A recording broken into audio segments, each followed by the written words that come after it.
Welcome back to Old School Sports and an Out of the Park Baseball 25 tutorial. Thanks for joining us today. As you know from the thumbnail, if you've clicked through this far, we're going to talk about 20 cheap players who can help your team win in OOTP 25. Just to kind of set the ground rules for where we are, we've done a live start today, Saturday, April 6th, 2024. So if you were to start a new game in the future, it's possible some of the ratings, personalities, and players actually available would be different.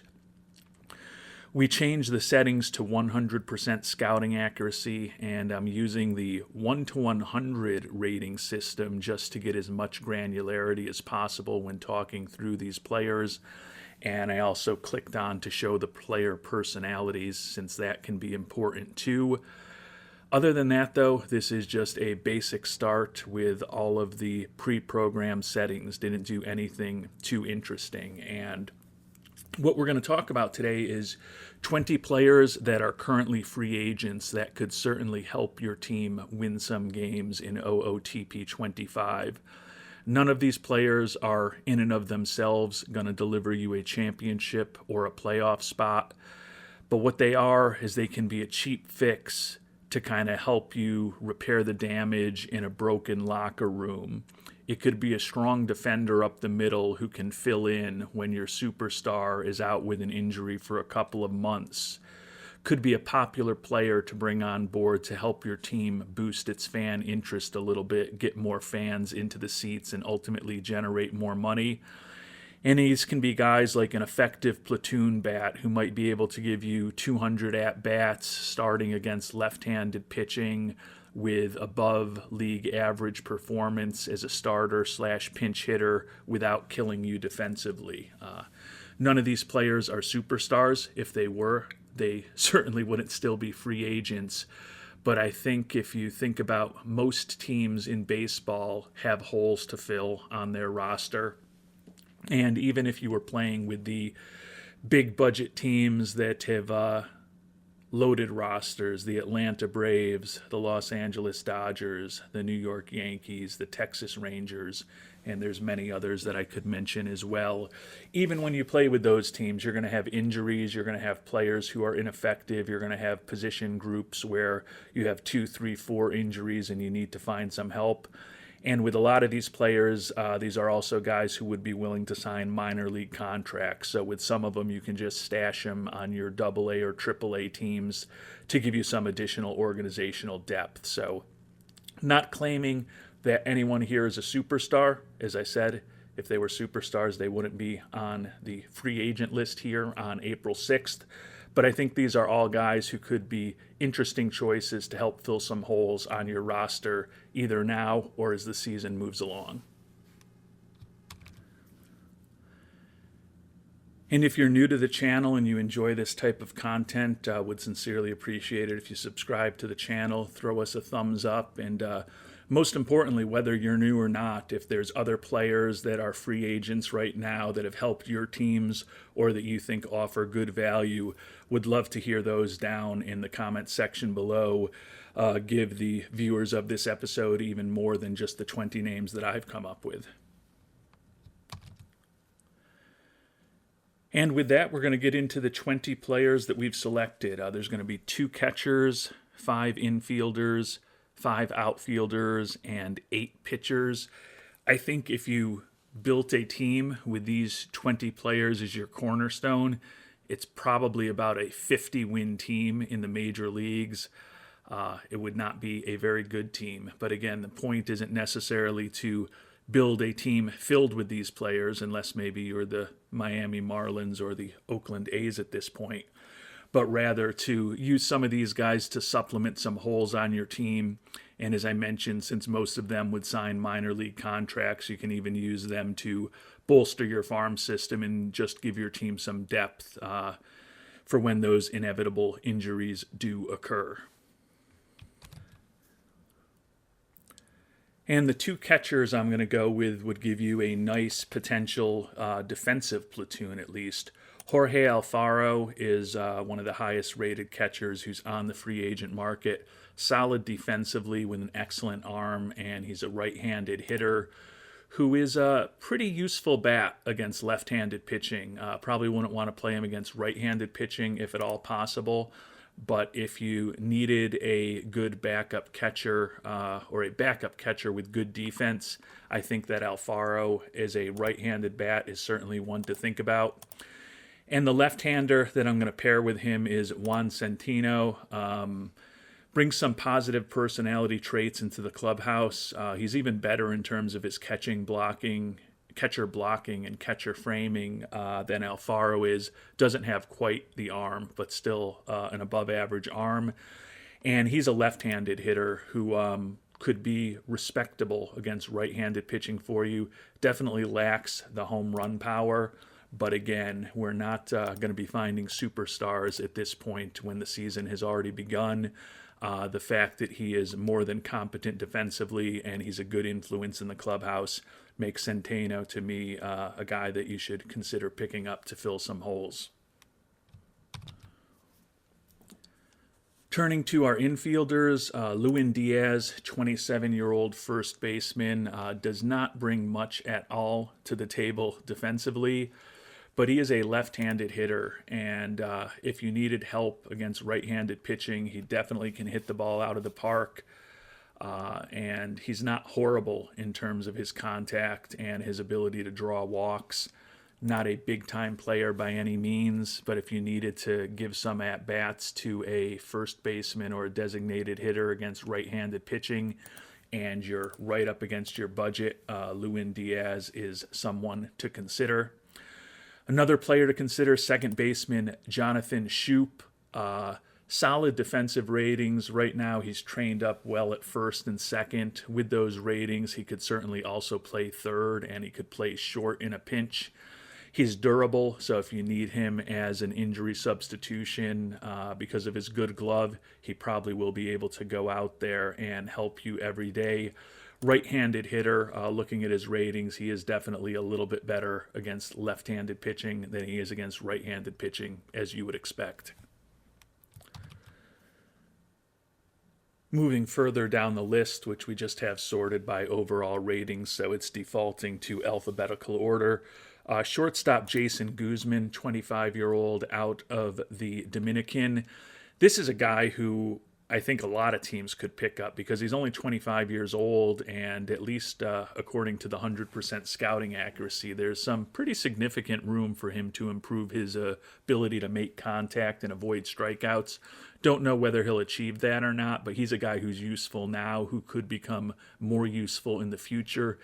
A very good defensive player. I would love to stash him in AA or AAA for a few weeks or perhaps a few months and train him to play more than just shortstop. I think he could definitely help most teams as a utility infielder with a good glove at all of the infield positions. And he's also a switch hitter, so he brings a little bit of versatility. Now, training him up at different positions may take a bit longer because he's not great with his adaptability, but I still think he's an interesting guy to consider bringing onto your roster. Kind of at the opposite spectrum of his career, Evan Longoria is still out there, 38-year-old right-handed hitter. If you've got problems in your clubhouse or if you only had one captain on your team and he's now injured, he brings a lot of positive traits into the clubhouse. He brings that captain personality, and Longoria is also one of those guys who I mentioned who's very popular, and it's possible that you might get a little boost in your fan interest bringing him on board. The right-handed hitter really should not be playing against right-handed pitching at this point, but if you needed to put him out there against lefties, he could do the job for you, and he is competent defensively at this point. But the big attraction with him is that captain personality, the good positive personality traits for the clubhouse, and the potential that you might even get a little boost in attendance bringing a player like Longoria on board. And before we move on to the final infielder, just a note as far as signing popular players to improve fan interest. There has been some chatter that I've seen on the message boards that either doesn't happen anymore in OOTP 25 or it's been tamped down. I don't know the answer for sure for myself. I have signed some players and gotten a boost in fan interest in the new version. It does seem to happen less frequently than it did in the past. But this is also a game that is still being patched up and likely to change going forward. So I think it's always good to think about all of the different possible permutations and how a player like Longoria might be useful to your franchise, either on the field or on the income statement and the balance sheet. And the last infielder is Riley Unroe, a 28-year-old, another switch-hitting infielder, another very good defensive infielder, brings high work ethic into your clubhouse, also has some speed and ability to steal some bases. The bat is not great against anybody. You can maybe live with it against right-handed pitching. Even though he's a switch hitter, he's pretty brutal against left-handed pitching. But if you need a competent glove and you don't have one in your system, and you want someone who can also potentially be a pinch runner or steal you a few bases, you could definitely do worse than signing Unroe to a minor league contract or a minimum major league contract. We'll turn now to the outfielders, and a couple of these names are going to be right near the top of the list if you're, again, searching by overall ratings. Austin Meadows, left-handed hitter, 28 years old, competent defensively, good traits for the locker room, has a little bit of speed, and has a bat that's not horrible, particularly against right-handed pitching. There's probably a number of teams in the majors right now that if you think about a corner outfield spot, a designated hitter spot, or if you got really desperate, a first base spot, but that wouldn't be recommended with Meadows, who could certainly use a bat with this profile against right-handed pitching. He's a guy who you can get on the cheap and can certainly help a lot of different teams. A right-hander with similar profile, Tommy Pham, not quite as good defensively, but another guy who's at least competent on the base paths. And when you look at Pham, he has a very interesting bat against left-handed pitching, could definitely help many teams with that type of bat, again, in a corner outfield spot or a DH spot. Pham, similar to Meadows, probably not an optimal guy to put at first base. A center fielder that I think could help some teams is Daniel Amaral, another guy with a captain personality, so that's also a positive influence in the clubhouse. A good, solid defensive outfielder, also someone who's reasonably good on the base paths. Not much in terms of the bat, particularly against right-handed pitching. But if you just need the captain personality and you want a good glove for the late innings or a potential pinch runner for the late innings, you could definitely do worse than bringing Amaral onto your team. And you have to scroll pretty far down the list for the last two players. We've got another right-handed hitter and another left-handed hitter for the last two outfielders. Chad Pinder is the right-handed hitter, someone who does bring some personality traits that are positive, most particularly that work ethic into your clubhouse, also a spark plug personality type, more than competent defensively, and he's also someone who is competent at a number of infield positions too. So very versatile, not much speed, but can play a ton of different positions and can at least not embarrass himself against left-handed pitching. Going to be a struggle against right-handed pitching, but if he was a perfect player, he probably wouldn't be on the free agent market right now.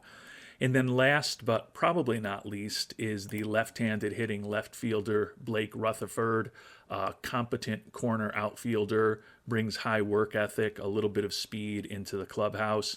Not a ton of power, But that said, his ratings, if you don't need a big home run hitter, are not horrible against right-handed pitching. He isn't going to draw many walks, so certainly the very few home runs and very few walks is not an optimal combination, but he does have some positive traits in the clubhouse, competent defensively, and if you need someone to play for a few weeks against right-handed pitching in a corner outfield spot, Rutherford might be someone who can help you.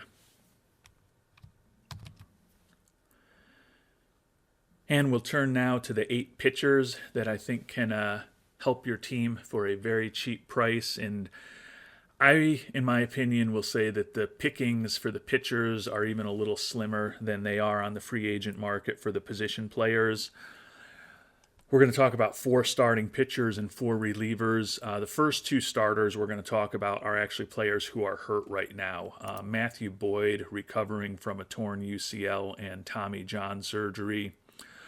But he is a left-handed pitcher who, if he comes back and looks the way he has in the past, has an arsenal of 5 above-average pitches, plenty of stamina, and should be a pretty useful player. Looking at what he has done over the course of his major league career, he's been a bit below average in terms of his ERA plus and his FIP minus, but his Sierra is almost a run and a half better than his career ERA. So there's definitely some talent here. You have an option with a lot of these players, Boyd and Velasquez in particular, to just sign them even though their demand is more than the minimum, to sign them to a minor league contract with a major league option if you promote them. What I would actually do in the case of somebody like Matthew Boyd is, rather than giving him the minor league contract with $1.8 million if he makes the major league team, since I think he does have some value as a 4th or 5th starter for most teams, or a team that needs a lefty in the rotation, I want to have some optionality with a player like that. So you can see I offered him $1.5 million a year for the next 3 years with team options for those 2nd and 3rd seasons. So it's guaranteeing him some money this year.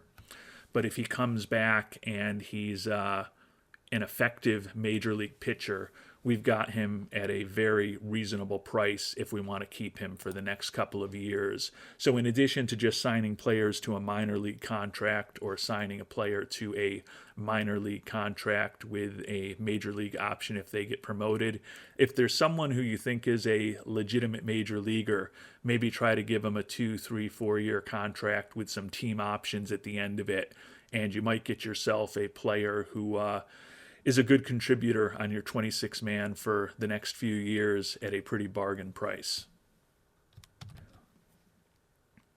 And the other guy, similar to Matthew Boyd, and if you're looking at this, you know who I'm talking about. It's Vince Velasquez, another guy. Stuff is a bit above average, has a nice 4-pitch arsenal of above-average pitches, also coming off of Tommy John surgery, so don't know what he's going to look like in late May or early June when he starts pitching again. But similar to Boyd, Velasquez is willing to sign a minor league contract with a major league option if he makes the big club. So if you have some questions in your pitching staff or just want to bolster your farm system, Boyd is a lefty and Velasquez is a righty starting pitcher, are guys who very well could be helping a major league team in the second half of the year and maybe at a September call-up. And as I said, with Boyd in the contract I offered him, if he ends up bouncing back from this injury and kind of remaining a useful left-handed major league starter, you've got him as a pretty attractive deal for the 25 and 26 seasons as well.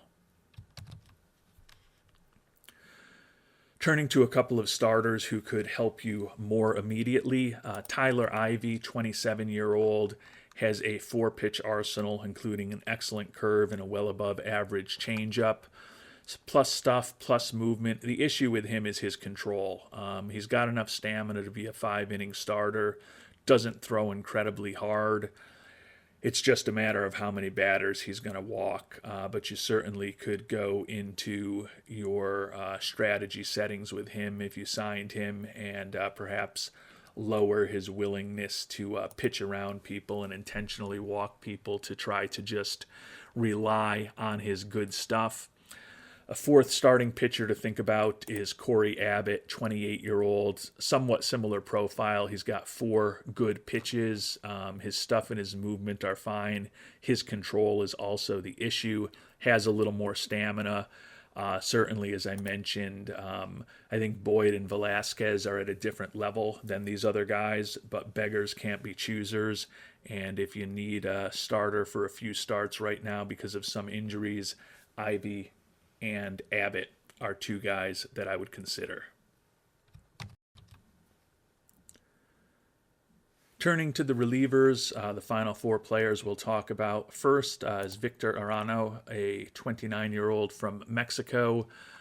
Has a nice 3-pitch arsenal, slider, fastball, and sinker that are all well above average, throws in the mid to high 90s, plus stuff, plus movement, acceptable control.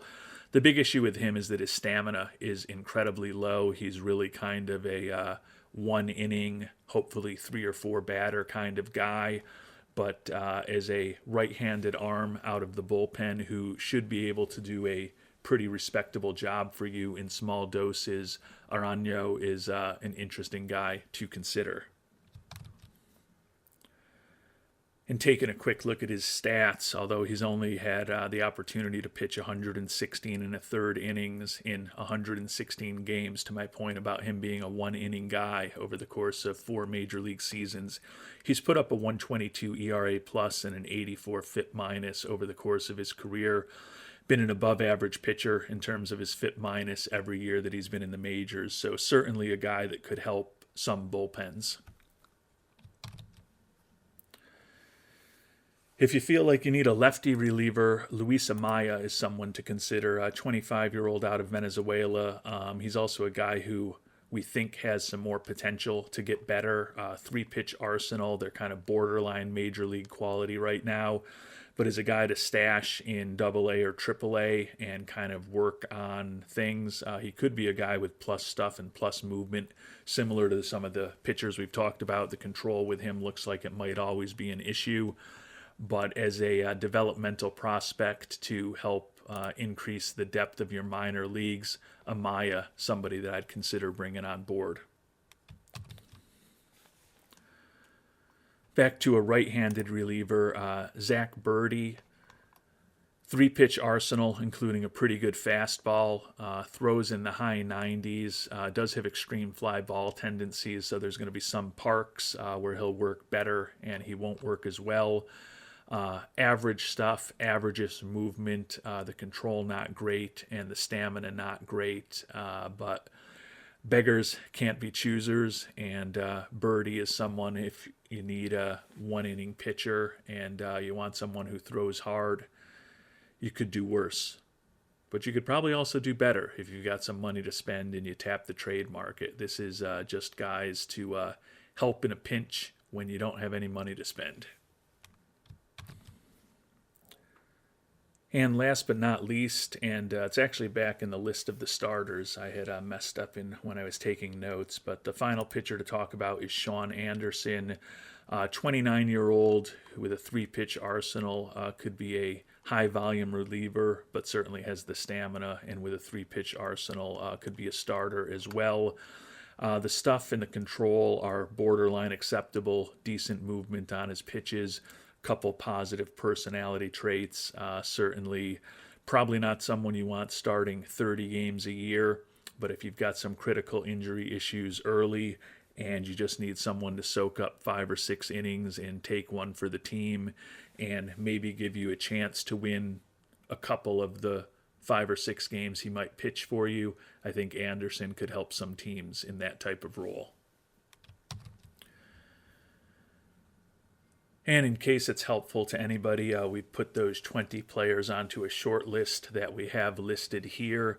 as I talked about, none of these guys are going to be the difference in and of themselves between a championship season and an unsuccessful season, but I think there can certainly be circumstances for every team where some of these players would be useful, whether you need a good influence in the clubhouse, whether you need someone who's really good defensively, whether you need a respectable pitcher to eat up some innings, whether you need a platoon player to go up against left-handed pitching or right-handed pitching. There's people on this list that have all of those different kinds of skills and more. The players range from their mid-20s to their late 30s in terms of age. There's switch hitters, there's left-handed batters, right-handed batters, left-handed pitchers, right-handed pitchers.